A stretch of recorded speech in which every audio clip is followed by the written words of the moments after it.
Անձնագրերի մուտքի եւ ելքի կնիքներին արված փոփոխությունը, որով հանվել է Արարատ լեռան պատկերը, բուռն արձագանք է առաջացրել հասարակության եւ քաղաքական շրջանակներում։ Հասարակական քաղաքական գործիչ Նայիրի Հոխիկյանի խոսքով իշխանությունների քայլը դիտարկվում է որպես Թուրքիայի հետ հարաբերություններում քծնանք, սակայն դա չի նշանակում, որ Արարատը դադարում է լինել ազգային խորհրդանիշ։ Նրա խոսքով խորհրդանշական փոփոխությունը միայն տեսողական է, իսկ ազգային ինքնությունը եւ մշակութային արժեքները ոչ մի պարագայում չեն կարող փոխվել մեկ պաշտոնական որոշմամբ։ Քանի դեռ ինքը Հայաստանի ղեկավարն է, ինքը ամեն կերպ մեր ազգային արժեքները կոտնահարի եւ կվնասի։ Եվ դրան պետք չի դրա վրա զարմանալ, մտածել, որ վայ, եթե կնիքի վրայից հանեց Արարատը, ուրեմն մեզ համար մեծ ողբերգություն եղավ։ Ինքը հանեց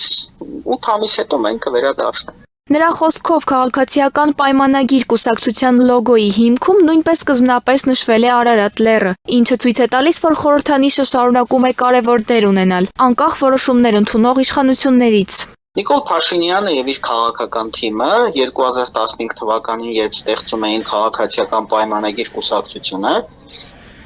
իրենց կանոնադրության մեջ շատ հստակ գրել են, որ իրենց լոգոն բացի ձեռքսեղմումից նաև խորհրդանշում է Արարատ լեռը։ Այն ժամանակ դա իրենց այդպես էր պետք, այսինքն այդպես էլ խորհրդանշել են։ 2019 թվականի խմբագրման ժամանակ կանոնադրության կրկին նույն բանը գրել են։ Բայց 2020 թվականին Արցախը դավադրաբար թշնամուն հանձնելուց հետո արդեն երբ որ իրենք սկսեցին Թուրքիայի, Ադրբեջանի հետ այսպես բարեկամություն անել, համարեցին, որ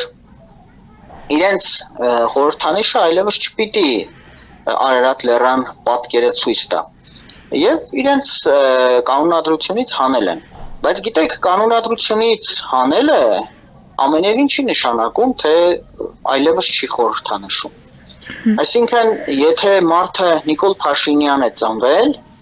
եւ եթե ինքը վաղը չէ մյուս օրը հրաժարվում է Նիկոլ Փաշինյան անվանումից, դա չի նշանակում, որ ինքը դադարում է լինել Նիկոլ Փաշինյան։ Այսինքն նույն կերպ իրենց լոգոն հիմա շարունակում է խորհրդանշել Արարատ լեռը։ Ձեր հարցին, թե ինչպես է նշանակում, որ իրենք կարող են, դե գիտեք, ես խոսքի սկզբում մեջ բերեցի նաև Աստվածաշնչից անտարբերների նկատմամբ մերժողականությունը, իսկ անտարբերները նաև սկզբունք չունեցողներն են։ Սկզբունք չունեցողները լինում են որպես կանոն անբարոյականներ։ Հիմա անբարոյականների մասին ինչ ասենք, անբարոյականներն էլ որպես կանոն լինում են մարմնավաճառներ։ Ինչ տարբերություն, մարմնավաճառ թե հայրենավաճառ։ Նմանատիպ քայլերը կարող են ազդել ազգային արժեքների եւ պետականության նկատմամբ հասարակության ընկալման վրա, հատկապես եթե դրանք դառնում են քաղաքական շահարկման գործիք։ Նրա խոսքով պետք է հստակեցնել պետական եւ խորհրդանշական արժեքների պահպանման մեխանիզմները, որպիսի նման քայլերը չվնասեն ազգային ինքնությանը եւ հասարակության վստահությանը։ Եթե 2026 թվականին Նիկոլ Փաշինյանը վերարտադրվեց, մնաց իշխանության ղեկին 26 թվականի հունիսի 7-ից հետո, ապա Հայաստանի պետականության վրա պետք է խաչ քաշել։ Պետք է այլ չմտածել պայքարի մասին։ Նախ, որովհետեւ եթե ժողովուրդը 26 թվականին ձայն տվեց Նիկոլ Փաշինյանին, նշանակում է ժողովուրդը արժանի չի, որ ինքը ունենա պետականություն, առավել եւս նորմալ մարդկային կյանք։ Եվ երկրորդ, եթե Նիկոլ Փաշինյանին հաջողվեց հաղթել ընդդիմադիր հատվածին, քաղաքական ուժերին, գործիչներին եւ այլն, նշանակում է մենք ընդհանրապես արժանի չենք Հայաստանում քաղաքական դաշտում, ազգային դաշտում որևէ բան անելու, այսինքն այնքան անկար ենք, այնքան ոնց ասեմ, մեզնից բան չենք ներկայացնելու, որ Նիկոլ Փաշինյանի նման դավաճանը եւ պրիմիտիվ Արարածը կարողանում է իր այդքան դավաճանություններով, այդքան ժողովրդի գլխին խաղ խաղալով, այդքան, չգիտեմ, տարբեր հանցանքներով հանդերձ հաղթել ընդդիմությանը։ Սա մեկ։ Երկրորդ, գիտեք, չեմ կարծում, թե Նիկոլ Փաշինյանին կհաջողվի առաջիկա 8 ամիսների ընթացքում Հայաստանում լուրջ, շատ լուրջ փոփոխություններ իրականացնել։ Փոքր, մանր, մուներ ինչ որ բաներ կան, դեպ հաշվի առեք, արդեն մոտենում է տարեվերջը, բան չմնաց 8 ամիսը դուք գիտեք, որ շատ քիչ ժամանակ է քաղաքական գործընթացների համար։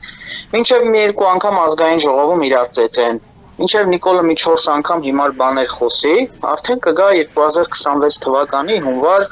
փետրվար։ Իսկ այդ ժամանակվանից սկսում է ակտիվ քարոզչական փուլը։ Եվ այս փուլում Նիկոլն էլ է փորձելու ժողովրդի վստահությունը համակրանքը շահել։ Եվ բնականաբար Նիկոլը չի կարող վեր կենալ, ասել գիտեք ժողովուրդ ջան, ես օրինակ որոշել եմ Արարատ լեռը հանել Հայաստանի գերբի վրայից։ Ասենք չի կանգնի ասի որոշել է ինքը ինչ ասեմ, Սյունիքի մարզի մի մասը տալ Ադրբեջանին կամ Թուրքիային։ Նույն կերպ հիշում եք 21 թվին ինքը չկանգնեց, ասեց, որ պատրաստվում է ամբողջ Արցախը ճանաչել Ադրբեջանի կազմում։ Հակառակը 21 թվին ինքը ասում էր, որ եթե ինքը ընտրվի, Արցախի ինքնորոշման եւ անկախության կհասնի։ Բայց տեսակ ինչ տեղի ունեցավ։ Ինքը ընտրվեց եւ Արցախը նվիրեց Ադրբեջանին, ընդամենը 1 տարի հետո։